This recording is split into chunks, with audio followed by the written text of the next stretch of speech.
සියලුම ආතරයිටිස් රෝග සඳහා රාජපුර හන්දි තෙල ඔබ සුවෙන් තබයි.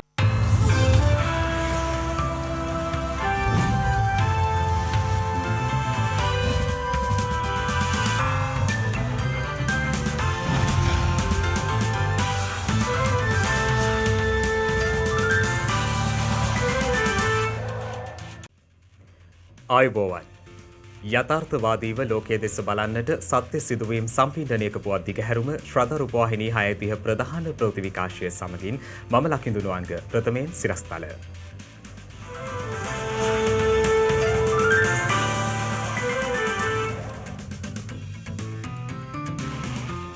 ගත වූ දිනයේ මෙරට දෛනික කොවිඩ් ආසාදිතයින් 2400 ඉක්මවයි.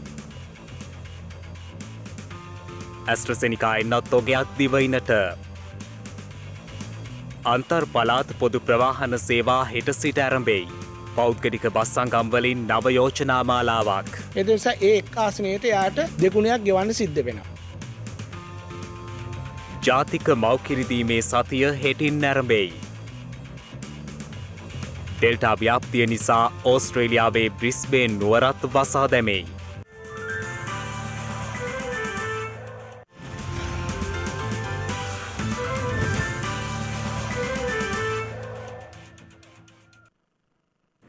ඊයේ දිනේද මෙරටින් හඳුනාගත් කොවිඩ් ආසාදිතයින් සංඛ්‍යාව 2400 සීමාව ඉක්මවා ගියා. ඒ කොවිඩ් ආසාදිතයින් 2460 දෙනෙකු හඳුනා ගැනීමත් සමගයි. ඒ අනුව මෙරට සමස්ත ආසාදිතයින් සංඛ්‍යාව 3,6662ක් දක්වා ඉහළ ගියා. මේ අතර ජපාන රජය විසින් පරිත්‍යාග කළ ඇස්ට්‍රසෙනිකා එන්නත් මාත්‍රා 7,28,460ක් අද පස්වරුවේ දිවයිනට රැගෙන එනු ලැබුවා.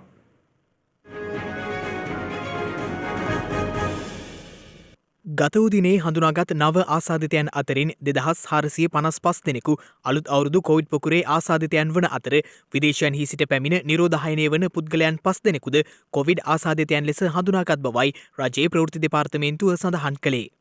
ඊයේ දිනේ හඳුනාගත් කොවිඩ් ආසාදිතයන් සංඛ්‍යාව දැක්වුණේ පසුගිය මාස 11 වෙනිදායින් පසු මෙරටින් වාර්තා වූ වැඩිම දෛනික කොවිඩ් ආසාදිතයන් සංඛ්‍යාව ලෙසයි. එසේම පසුගිය 18 වෙනිදා සිට මෙරටින් වාර්තා වන දෛනික කොවිඩ් ආසාදිතයන්ගේ කැපී පෙනෙන වර්ධනයක් දැකගත හැකි වූ අතර අවසන් දින 3 තුළදී පමණක් මෙරටින් වාර්තා වූ කොවිඩ් ආසාදිතයන් ගණන 6770ක්.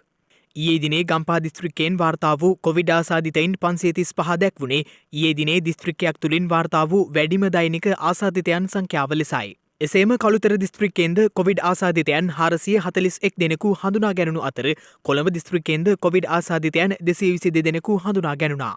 ශ්‍රී ලංකාවේ මේ දක්වා පවතින තත්ත්වයේ යටතේ අවශ්‍ය කරන ඔක්සිජන් සහ අනිකුත් පහසුකම් සපයා ගැනීමේ හැකියාව මොන රෝගීන් සඳහා ගැටලුවක් වෙලා නැහැ. ඉදිරියේදී මේක තවදුරටත් වර්ධනය වුණොත් ඒකට මුහුණ දීමට අවශ්‍ය කරන පහසුකම්ත් නැතුවා නොවේ. නමුත් මේක නොකඩවා වැඩි වෙගෙන ගියොත් අපි හිතනවා අර්බුදකාරී තත්ත්වයකට මුහුණ දෙන්න වෙනවා. ඒ නිසා අපි සියලු දෙනාම මේ වෙලාවේ අදිෂ්ඨාන කරගන්න ඕන එවැනි තත්ත්වයකට යන්න නොදී රෝගීන් වැඩිවීමට තියෙන ඉඩකඩ අවම කරගන්න අපි කටයුතු කිරීමයි. මේ අතර පසුගිය 29 වනදා සිදු වූ තවත් කොවිඩ් ආසාදිත මරණ 56ක් ඊයේ තහවුරු කරනු ලැබුවේ සෞඛ්‍ය සේවා අධ්‍යක්ෂ ජෙනරාල්වරයා විසින්. ඒ අතර කාන්තාවන් 18 දෙනෙකු සහ පිරිමි පුද්ගලයින් 38 දෙනෙකු වනවා. ඒ අනුව මෙරට සමස්ත කොවිඩ් ආසාදිත මරණ සංඛ්‍යාව දැක්වෙන්නේ 4380ක් ලෙසයි. මේ අතර ජූනි මාසය වන විට මෙරට කොවිඩ් මර්ධන වැඩ කටයුතු සඳහා වියදම් කොට ඇති මුදල් අමාත්‍යාංශය විසින් අනාවරණය කර තිබෙනවා. ඒ අනුව කොවිඩ්-19 ආශ්‍රිත සෙසු වියදම් සඳහා රුපියල් බිලියන 53ක් වැය කර ඇති අතර ඒ සඳහා එන්නත් සඳහා වන රජය විසින් වියදම් කොට ඇති මුදල ඇතුළත් වන්නේ නැහැ. එසේම එන්නත් මිලදී ගැනීම සඳහා මේ දක්වා ඇමරිකානු ඩොලර් මිලියන 110ක් පමණ වැය කර ඇති බවද මුදල් අමාත්‍යාංශය සඳහන් කළා. මේ අතර ජපානය කොවැක්ස් වැඩසටහන හරහා ලබා දෙන ඇස්ට්‍රසෙනිකා එන්නත් මාත්‍රා 7,28,460ක් අද පස්වරුවේ මෙරටට රැගෙන ආවා. මෙසේ ලැබුණු එන්නත් මේ වන විට පළමු මාත්‍රාව ලෙස ඇස්ට්‍රාසෙනිකා එන්නත ලබාගෙන සිටින පිරිසට දෙවන මාත්‍රාව ලෙස ප්‍රමුඛතාවයෙන් ලබා දෙන අතර ඉතිරි ප්‍රමාණය කෑගල්ල දිස්ත්‍රික්කයේ එන්නත් කරන වැඩසටහනට යොමු කරන බවයි රාජ්‍ය අමාත්‍ය මහාචාර්ය චන්න ජයසුමන මහතා සඳහන් කළේ.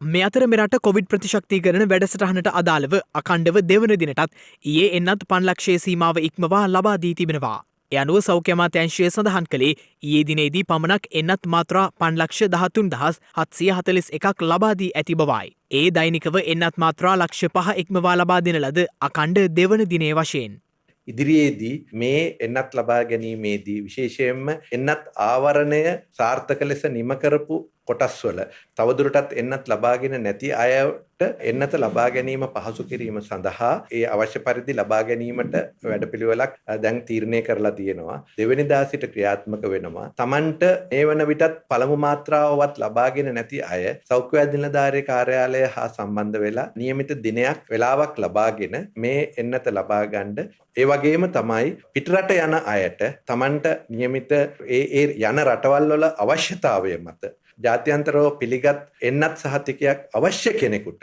තමන්ගේ හැඳුනුම්පතත් ගුවන් බලපත්‍රයත් ඒ වගේම තියෙන අවශ්‍යතාවය සනාථ කිරීමට අවශ්‍ය කරන ලිපි ලේඛනත් රැගෙන ළඟම තියෙන සෞඛ්‍ය වෛද්‍ය නිලධාරී කාර්යාලයට ඉදිරිපත් වෙන්න. එහිදී ඔබට නැවත විමසා බැලිය හැකි ආකාරයේ විශේෂිත සහතිකයක් ලබා ගන්න පුළුවන් වෙනවා. මේ අතර දිවයින පුරා සිදු කෙරෙන එන්නත් කරන ක්‍රියාවලියේදී ඇතැම් පුද්ගල කාණ්ඩ විසින් එන්නත් ලබා ගැනීම ප්‍රතික්ෂේප කරන බවට තොරතුරු වාර්තා වී ඇති බව පොලිස් මාධ්‍ය ප්‍රකාශක ජ්‍යෙෂ්ඨ නියෝජ්‍ය පොලිස්පති අජිත් රෝහණ මහතා පවසනවා.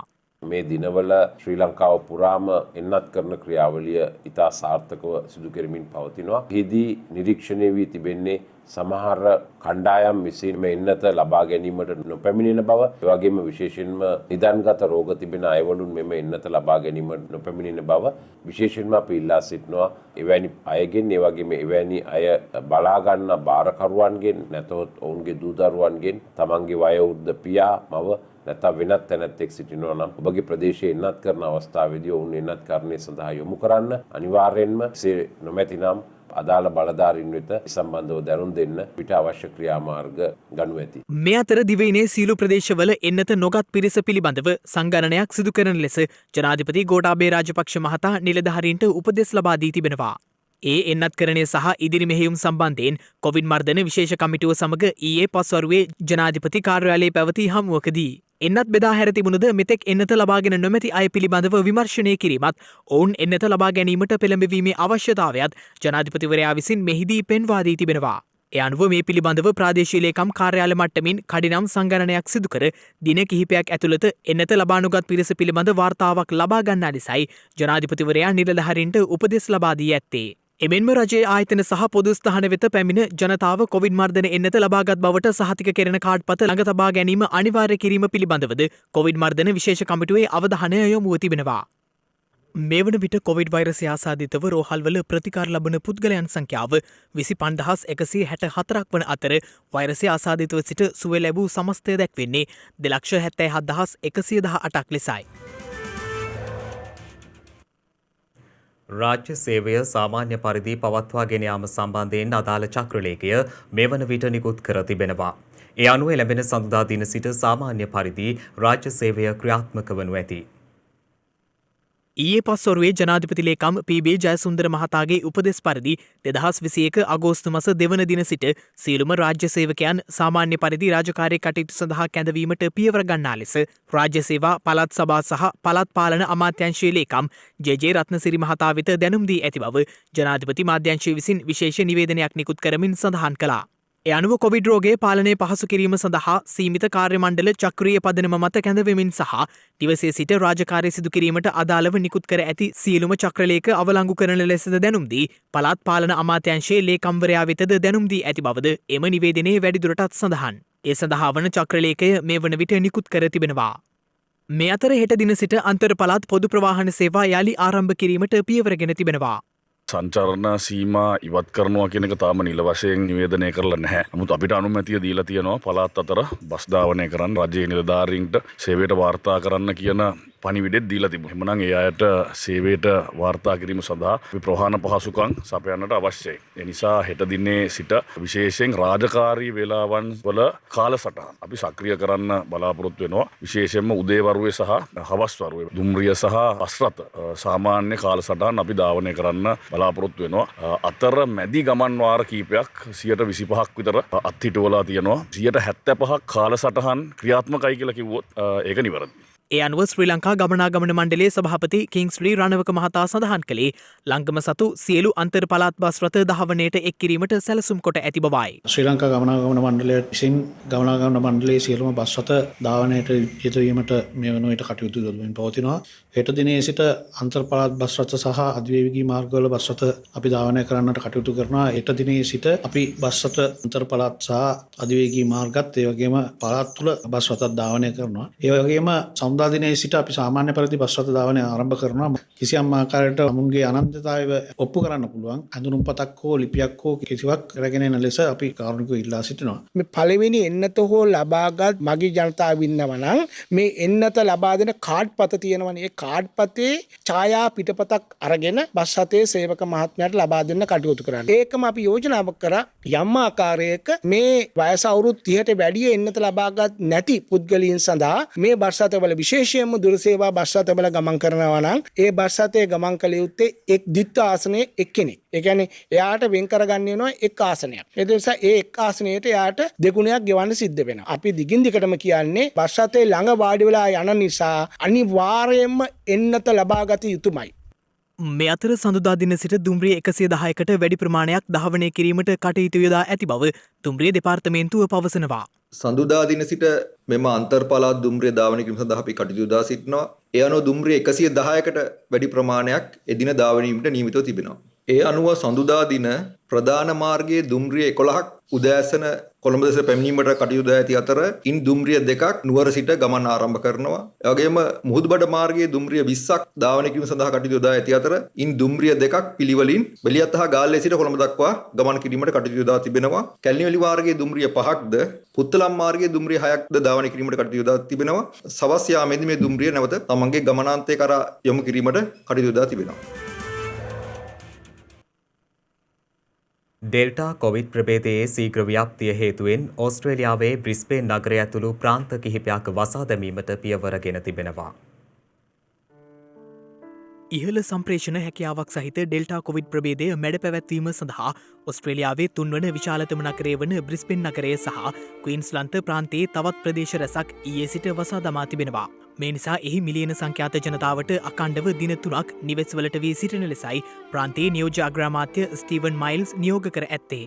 ඩෙල්ටා ප්‍රභේදය පැරදවිය හැකි එකම ක්‍රමය කඩනමින් දැඩි ක්‍රියාමාර්ග ගැනීම බවද ඔහු සඳහන් කර තිබෙනවා. බ්‍රිස්බේන් නුවර පාසලක ශිෂ්‍යයෙකුට සම්බන්ධව නව ආසාදිතයින් 6 දෙනෙකු ඊයේ සොයා ගැනුණු අතර මේ නිසා පාසල් දෙකක ළමයින් සහ ගුරුවරුන් හුදෙකලා කර ඇති බවයි විදෙස් මාධ්‍ය වාර්තා කළේ. ඔස්ට්‍රේලියාවේ විශාලතම නගරය වන සිඩ්නි නුවර සහ තදාසන්න ප්‍රදේශද ඩෙල්ටා කොවිඩ් ප්‍රභේදයේ ව්‍යාප්තිය හේතුවෙන් දැන් පස්වන සතියටත් වසා දමා තිබෙනවා. මේ අතර ගත වූ පැය 24 තුළ ලොව වැඩිම කොවිඩ් ආසාදිතයන් වාර්තා වී ඇත්තේ ඇමරිකාවෙන්. ඒ අනුව නව ආසාදිතයන් 99470ක් වාර්තා වී තිබෙනවා. ඩෙල්ටා කොවිඩ් ප්‍රභේදයේ ව්‍යාප්තිය හේතුවෙන් මේ වන විට එරට ආසාදිතයන් යලි ඉහළ යමින් පවතිනවා. විදෙස් වාර්තා අනාවරණය කළේ ඇමරිකාවෙන් වාර්තා වන නව ආසාදිතයන්ගෙන් 80%ක් කොවිඩ් ඩෙල්ටා ප්‍රභේදයේ හේතුවෙන් වාර්තා වන බවයි. කෙසේ වෙතත් එරටින් ගත වූ පැය 24 තුළ වාර්තා වී තිබුණේ කොවිඩ් ආසාදිත මරණ 419ක් පමණයි. විදේශ විචාරකයින් පෙන්වා දෙන්නේ එරට සාර්ථක එන්නත්කරණය හමුවේ කොවිඩ් මරණ වාර්තා වීම පාලනය කර ඇති බවයි. මේ අතර නැගෙනහිර චීනයේ ජින්චු පළාතේ නැන්ජින් නුවර ජාත්‍යන්තර ගුවන්තොටුපළේ පවිත්‍රතා සේවකයින් 9 දෙනෙකුගෙන් ඇරඹුණු චීනයේ ඩෙල්ටා කොවිඩ් පොකුර තවත් ප්‍රදේශ කිහිපයකට ව්‍යාප්ත වී තිබෙනවා. චීනයේ ජාතික සෞඛ්‍ය කොමිසම ප්‍රකාශ කළේ ෆූජියන් ප්‍රාන්තයෙන් සහ චොන්කින් නාගරික ප්‍රදේශයෙන් නව ආසාදිතයන් 55 දෙනෙකු ඊයේ හඳුනා ගැනුණු බවයි. මීට පෙර බීජිං ඇතුළු නගර 4කට ඩෙල්ටා කොවිඩ් ප්‍රභේදය ව්‍යාප්ත වුණේ මාස ගණනාවකින් එහි විශාලතම කොවිඩ් පොකුර නිර්මාණය කරමින්. පසුගිය 20 වැනිදා නැන්ජින් ගුවන්තොටුපළේ පවිත්‍රතා සේවකයින්ට ඩෙල්ටා ප්‍රභේදයේ ආසාදනය වී තිබුණේ රුසියානු ගුවන් යානයක් පවිත්‍ර කිරීමෙන් අනතුරුවයි. මෙරට ප්‍රවීණ රංගන ශිල්පිනියකු හයසින්ත විජේරත්න මහත්මිය ලිඳුල ප්‍රදේශයේ සිදු රියානතුරකින් අභාව ප්‍රාප්ත වී තිබෙනවා. මිය යන විට එම මහත්මිය 75 වන වියේයි පසු වුණේ. ජේෂ්ඨ රංගන ශිල්පිනියක වූ හයිසින්ත් විජේරත්න මහත්මිය නුවරඑළිය ප්‍රදේශයේ ටෙලිනාට්‍යයක රූගත කිරීමකින් අනතුරුව ඊ රාත්‍රියේ නැවත කොළඹ බලා පැමිණෙමින් සිටියේදී ඇරගත් වෑන් රථය 60 නුවරඑළිය ප්‍රධාන මාර්ගයේ ලිඳුල නගරය ආසන්නයේදී අනතුරටපත් වුණා. එහිදී එම රථය මාර්ගයෙන් ඉවතට පැන අඩි 200ක පමණ කොත්මලා ඔය දෙසට වූ ප්‍රපාතයකට පෙරළී ගොස් ඇති බවයි ලිඳුල පොලිසිය සඳහන් කළේ. පසුව ප්‍රදේශවාසීන් සහ පොලිසිය එක්ව ඇය රෝහල්ගත කරන්නට කටයුතු කළත් ඒ වන විටත් ඇය මිය ගොස් සිට තිබෙනවා.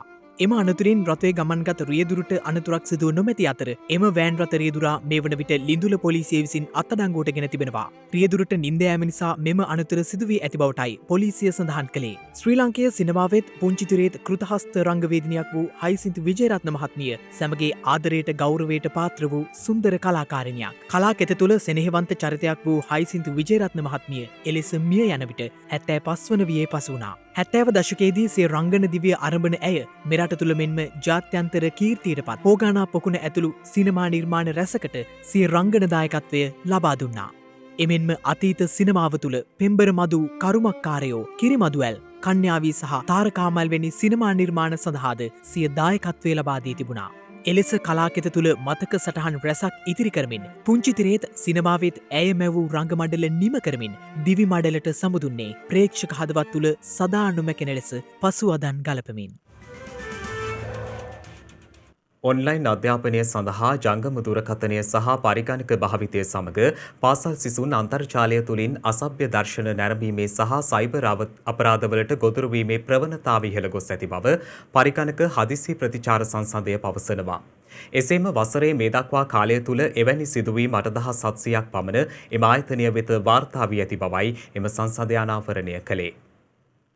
Facebook Messenger, WhatsApp, Viber, ඉමෝ ඇතුළු සමාජ මාධ්‍ය තුළ පවතින ගෲප් හෙවත් මිතුරු සමූහයන් තුළින් මෙලෙස අසභ්‍ය දර්ශන ව්‍යාප්ත වන බව නිරීක්ෂණය වී ඇති බව පරිගණක හදිසි ප්‍රතිචාර සංසදය පෙන්වා දෙනවා. එහි තොරතුරු ආරක්ෂණ ඉංජිනේරු රවිදු මීගස්මුල්ල මහතා සඳහන් කළේ නව තාක්ෂණික මෘදුකාංග භාවිතා කරමින් කුඩා දරුවන් ඔන්ලයින් අධ්‍යාපනය සඳහා භාවිතා කරන ජංගම දුරකථන සහ පරිගණක පාලනය කිරීමටත් ඒවා අධීක්ෂණය කිරීමටත් දෙමව්පියන් අවධානය යොමු කළ යුතු බවයි. ඒ පිළිබඳව නිසි දැනුම සහ උපදෙස් ලබා ගැනීමට පරිගණක හදිසි ප්‍රතිචාර සංසදයේ 0112/691/692 දුරකථන අංකය භාවිතා කළ හැකි. එමෙන්ම අන්තර්ජාලය භාවිතා කිරීමේදී කිසියම් දරුවෙකු පීඩාවට පත්වී ඇතනම් ඒ පිළිබඳව ජාතික ළමා ආරක්ෂණ අධිකාරිය වෙත දැනුම් දිය හැකි බවද පරිගණක හදිසි ප්‍රතිචාර සංසදය පෙන්වා දෙනවා. අන්තර්ජාල භාවිතයේදී පීඩාවට පත්වන වයස අවුරුදු 18 ඉක්ම වූ පුද්ගලයන් සඳහා සහාය ලබා දීමට පරිගණක හදිසි ප්‍රතිචාර සංසදයේ විශේෂ ඒකකයක් ස්ථාපිත කර ඇති බවයි එහි තොරතුරු ආරක්ෂණ ඉංජිනේරු රවිදු මීගස්මුල්ල මහතා සඳහන් කළේ. මේ අතර අන්තර්ජාලය හරහා සිදු කෙරෙන කුඩා ළමුන් සම්බන්ධ අපචාර කටයුතු පිළිබඳව ශ්‍රී ලංකා පොලිසිය විසින් ක්‍රියාත්මක කරනු ලබන විමර්ශන ඒකකය හරහා එවැනි ක්‍රියාවන්ට සම්බන්ධ බොහෝ පිරිසක් හඳුනා ගැනීමට හැකි වූ බව පොලිස් මාධ්‍ය ප්‍රකාශක ජ්‍යෙෂ්ඨ නියෝජ්‍ය පොලිස්පති අජිත් රෝහණ මහතා පවසනවා. පොලිස් ළමා හා කාන්තා කාර්යාංශය සතුව විශේෂ මැදිරියක් මේ සඳහා ස්ථාපිත කර තිබෙනවා. යම් කෙනෙක් අසභ්‍ය අශ්ලීල දර්ශනයක් ළමයෙකු සම්බන්ධයෙන් ශ්‍රී ලංකාවේ ඕනෑම තැනක සිට Facebook, Viber, WhatsApp, imo වැනි ඕනෑම සමාජ මාධ්‍ය ජාලයකට හෝ Google, YouTube වෙත මුදාහැරීමක් සිදු කළත් එවැනි මුදාහැරීම් පිළිබඳව හඳුනා ගැනීමට හැකියාවක් තිබෙනවා. ඒ සම්බන්ධයෙන් දැනට දින 3කට පෙර විශේෂ විමර්ශනයක් ආරම්භ කරනු ලැබුවා. පසුගිය දින 4ක පමණ කාලය තුල කරන ලද විමර්ශනවලදී මෙවැනි පුරුද්දක් හැටියට ළමයින්ගේ අශ්ලීල දර්ශන, ඒ වගේම වීඩියෝ පට සමාජ මාධ්‍ය ජාලවලට මුදාහරන පුද්ගලයන් රැසක් පිළිබඳව තොරතුරු ලැබී තිබෙනවා. ඒ පුද්ගලයන් අත්අඩංගුවට ගැනීමට ක්‍රියා කරනු ලබන අතරම වගේම ඔවුන් භාවිතා කරන විවිධාකාරී උපාංග වේ නම් ඒවාද නඩු බාණ්ඩ ලෙස ලබා ගැනීමට ක්‍රියා කරනවා. ජාතික මව්කිරි දීමේ සතිය හෙටින් ආරම්භ වනවා. එය ලබන 7 වනදා දක්වා ක්‍රියාත්මක වීමට නියමිත බවයි සෞඛ්‍ය ප්‍රවර්තන කාර්යාංශය සඳහන් කළේ. මේ වසරේ අපේ මව්කිරි දීම සතියේ තේමාව වන්නේ සුරකීම මව්කිරි දීම වගකීම අප සැමගේම කියන එක.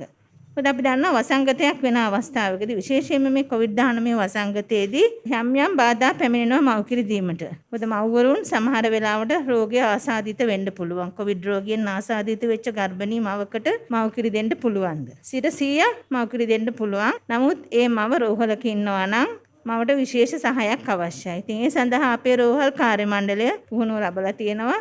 රෝහල් කාර්ය මණ්ඩලය මව ළඟට පැමිණිලා අවශ්‍ය සහයෝගය මව්කිරි දීමට ලබා දෙනවා. ඒ වගේම මව රෝහල් ගත වෙලා නිවසට ගියාට පස්සේ මව සමහර ලාවට ක්වොරන්ටයින් වෙලා ඉන්නත් පුළුවන්. නමුත් ඒ මවට අවශ්‍ය සහයෝගය ලබා දෙන්න පවුලේ සමාජිකයන් සහ අපේ සෞඛ්‍ය කාර්ය මණ්ඩලය සැදී පැහැදී සිටිනවා. ඉතින් මම හිතන විශේෂයෙන්ම පවුල් සෞඛ්‍ය සේවා නිලධාරිනිය හැමතිස්සෙම අපේ ගර්භණී සහ පසුප්‍රසව මව්වරුන් එක්ක සම්බන්ධ වෙලා ඉන්නේ. නිවසට පැමිණියාට පසු ඒ පිළිබඳව දැනුවත් වුණාම ඇයගේ කොරන්ටයින් පීරියඩ් එක ඉවරුණාට පස්සේ මව වෙත පැමිණලා මවට අවශ්‍ය සේවාව ලබා දෙන්න පුළුවන්. ඒ වගේම අපි දන්නා වසංගත අවස්ථාවකදී අපි ආධාර දීමට ටිකක් වැඩිපුර ප්‍රවණතාවයක් තියෙනවා. ඉතින් ආධාර දෙනකොට ලදරු කිරිපිටි බෝතල් සූප් වගේ දේවල් මේ ආධාර හරහා යන්නත් පුළුවන්. ඉතින් ඒව සමහර ලාවට මව්කිරි දීමට තර්ජනයක් ඇති වෙන්න පුළුවන්. ඒකින්ද අපි ඕනම වසංගත අවස්ථාවකදී ආපදා අවස්ථාවකදී අපි හැමතිස්සෙම මේ ලබා දෙන ආධාරවලදී මව්කිරි දීමට බලපෑමක් ඇතිවන දේවල් අපි ආධාර වශයෙන් දෙන එක පුළුවන් තරමක් අවම කරන්න ඕන, නැවතිය යුතු නම් වඩාත් සුදුසුයි කියන එක මම ප්‍රකාශ කරනවා. එක්ස්ප්‍රස් පර්ල් නෞකා අනතුරත් සමග මියගිය මුහුදු සත්වයින් පිළිබඳව අධිකරණය හමුවේ ඊයේ කරුණු වාර්තා කර තිබුණා. එක්ස්ප්‍රස් පර්ල් නෞකාවට අදාළ පැමිණිල්ල ඊයේ කොළඹ අතිරේක මහේස්ත්‍රාත් ලෝචනී අබේවික්‍රම මහත්මිය ඉදිරියේ කැඳවනු ලැබූ අවස්ථාවේදී ඒ පිළිබඳව විමර්ශන සිදු කරන අපරාධ පරීක්ෂණ දෙපාර්තමේන්තුව වෙනුවෙන් පෙනී සිටි නියෝජ්‍ය සොලිසිටර් ජෙනරාල් මාධව තෙන්නකෝන් මහතා විසින් එම කරුණු වාර්තා කර තිබෙනවා. එහිදී එක්ස්ප්‍රස් පර්ල් නෞකාව ගිනි ගැනීමේ සිද්ධියෙන් පසුව ඊයේ උදෑසන දක්වා මියගිය කැස්බෑවුන් 417ක්, ඩොල්ෆින් මසුන් 48ක් සහ තල් මසුන් 8 දෙනෙකුගේ මලසිරුඩු ගොඩගසා ඇති බව නීතිපතිවරයා විසින් කොළඹ මහේස්ත්‍රාත් අධිකරණයේ හමුවේ දන්වා ඇති බවයි නියෝජ්‍ය සොලිසිටර් ජෙනරාල්වරයා සඳහන් කළේ. වනජීවි දෙපාර්තමේන්තුව විසින් එම දත්ත අපරාධ පරීක්ෂණ දෙපාර්තමේන්තුව වෙත සපයා දී ඇති බවද එම නියෝජ්‍ය සොලිසිටර් ජෙනරාල්වරයා අධිකරණයේ හමුවේ සඳහන් කළා. එම මුහුදු සත්වයින්ගේ මරණ පිළිබඳව සවිස්තර වාර්තාවක් අධිකරණය වෙත ඉදිරිපත් කළ නියෝජ්‍ය සොලිසිටර් ජෙනරාල්වරයා ඔවුන්ගේ මෘත ශරීර පිළිබඳව අදාළ අධිකරණවලට කරුණු වාර්තා කර ඒවා රජයේ රස පරීක්ෂකවරයා සහ පශු වෛද්‍ය පර්යේෂණ ආයතනයේ වෙත යොමු කර වැඩිදුර විමර්ශන සිදු කරන බවද දන්වා තිබෙනවා. වැඩිදුරටත් කරුණු දැක්වූ නියෝජ්‍ය සොලිසිටර් ජෙනරාල්වරයා සඳහන් කළේ ගිනි ගැනීමට ලක් වූ නෞකාව ආසන්නයේ තිබූ ජල සාම්පල ලබාගෙන ඒවා රජයේ රස පරීක්ෂකවරයා වෙත යොමු කර විමර්ශනයට ලක් කළ බවයි. ඒ අනුව එහිදී අදාළ ජල සාම්පලවල පෙට්‍රෝලියම් සංඝටක අඩංගුව තිබූ බව අනාවරණය වී ඇතැයිද නියෝජ්‍ය සොලිසිටර් ජෙනරාල්වරයා සඳහන් කර තිබෙනවා. ඔලිම්පික් මීටර 100 පිරිමි සව්ව නියෝජනය කළ යුපුන් අබේකෝන් අද දිනේ තම මූලික වටේ තරගයට මුහුණ දුන්නා. එමිසව්වේ ඔහුට හිමි වූයේ 6 වන ස්ථානයයි. 2020 ටෝකියෝ ඔලිම්පික් තරගාවලියේ මීටර 100 කාන්තා අවසන් මහා තරගයේද අද පැවැත්වුණා. ඒ අනුව ලෝ වේගවත්ම කාන්තා වශයෙන් එලියන් තොම්සන් එමිසව්වේ ඔලිම්පික් වාර්තාවක් සමගින් ජයග්‍රහණය ලබා ගැනීමට සමත් වුණා. මීට පෙර එම තරග ඉසව්ව සඳහා පැවති ඔලිම්පික් වාර්තාව වන්නේ තත්පර 10.62ක්.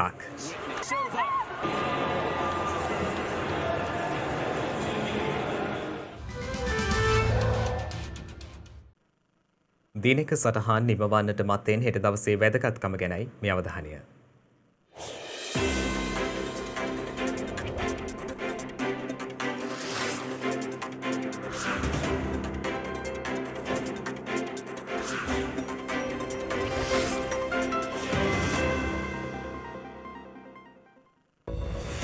හෙට අගෝස්තු 1 වෙනිදා කම්කරු ව්‍යාපාරයේ පියාලෙස හැඳින්වෙන පුරෝගාමී වෘත්තීය සමිති නායකයෙකු මෙන්ම ශ්‍රී ලංකාවේ ප්‍රථම කම්කරු සංවිධානය වූ ලංකා කම්කරු පක්ෂයේ නිර්මාතෘවරයා වූ ඒ ගුණසිංහ මහතා මෙලොවින් සමුගෙන ඇත්තේ 1967 වසරේ අගෝස්තු මස 1 වැනි දිනයි.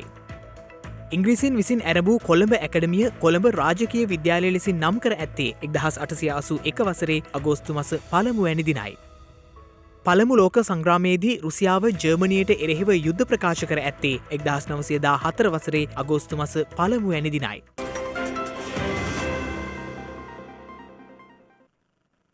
ඒ සමගින් ශ්‍රද්ධා ප්‍රධාන ප්‍රවෘත්ති විකාශය නිමාවට පත්වනවා. හමුවෙමු හෙටත් සවස් 6:30ට. තෙරුවන් සරණයි. නමෝ බුද්ධාය. මෙවැනි වැදගත් පුවත් නැරඹීම සඳහා ශ්‍රද්ධා TV News YouTube channel එක subscribe කර සීනුව සලකුණ වන්න.